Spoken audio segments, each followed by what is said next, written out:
And now I will probably surprise some of you, and I will even might offend some of you. Anti-Semitism in Central Europe at the moment is not so much about Jews, but rather about those who are considered to be Jewish. But be careful. That doesn't mean that, exactly as we were saying previously, that it will not affect Jews later. And by the way, even the fact that Jews themselves are not endangered in Central Europe doesn't mean that there is no anti-Semitism. Let me give you an example, and you will understand it very quickly. A very good friend of mine, and very good and respected political scientist who is Jewish, was attacked a few years ago in the morning by drunk nationalists on the street. He's well known. Nothing really happened, short incident and very rare incident. In 30 minutes, Minister of Interior called him on his cellular phone. Okay, what's the interpretation? I mean, I will leave it to you. How come Minister of Interior has a cellular number of this guy, and why he was calling? If somebody else would be slapped, he would not receive a phone call from Minister of Interior. But there was in fact anti-Semitic thought. But be careful. This is not happening usually. Jews are very powerful. Let's call the guy and let's prevent some damage. Another phenomenon is anti-Semitism that some things that people believe in. It's not so in to express them openly, but in a specific political and historical constellation, it can jump out. That's exactly what we see now. Okay, exactly. As Isabella showed it, and let me show you as well. In media anti-Semitism, promotion of negative stereotypes in Russian media, less in Ukrainian media, but it's still there in some way. Incitements to hostility against Jews, attribution to Jews' hostile actions and dangerous attitudes. The Holocaust denial and revision, it's there. Let's look at another one. Nazism equals Zionism. On the left, you have a picture that we very often see in anti-Israel protests. On the right, I'm told, the Israeli journalist Ronan Bergman tells me that this is a cover of Mahmoud Abbas's book, which he, of course, wrote on the basis of his dissertation, which he defended in the Soviet Union, which equated Zionism with Nazism, so the secret relationship between Zionism and Nazism. Here's another picture for you. This I got from the Communist Party of Great Britain, Marxist-Leninist.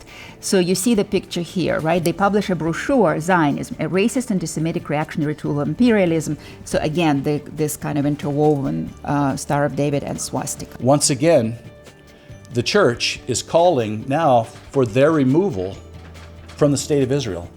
Evangelical Christians, mainline denominations are calling for her children to be eradicated once again from the land of Israel.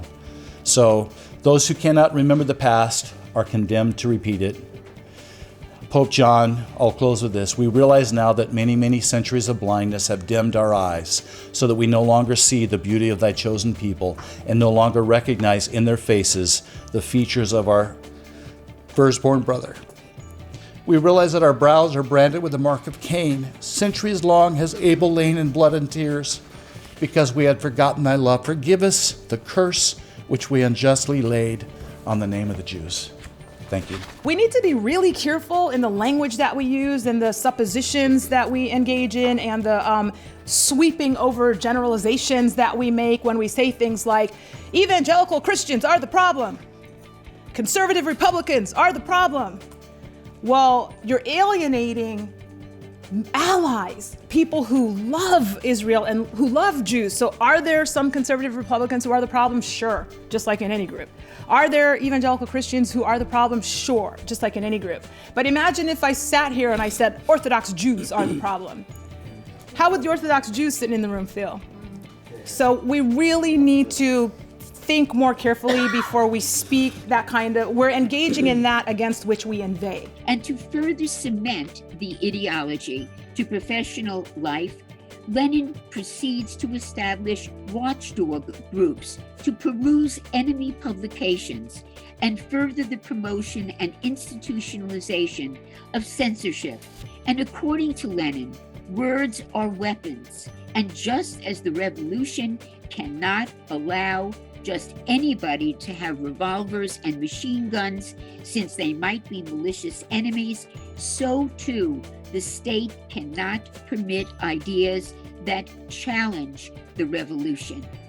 At the last interview that Stoner gave in July 2004 before his death, he expressed something that we need to be afraid of today. Because once again, these are not crazies. If we see these people as crazy, if we see them simply as right-wing demagogues, we've missed the point. They see themselves as patriots, as Christians preventing America from being perverted by left and liberals. And in fact, as Stoner wrote, if I were still active, I'd be doing the same, defending white people against race mixing, no matter the cost. It's important to stress that generally European Court of Human Rights and its case law is one of the most important, powerful tools of fighting anti-Semitism, and it has stressed, confirmed on many occasions in tens of judgments that anti-Semitism stays beyond the sphere of free speech. Because this is actually spreading hatred and not using your rightful freedom to speech or freedom to participate in public discourse.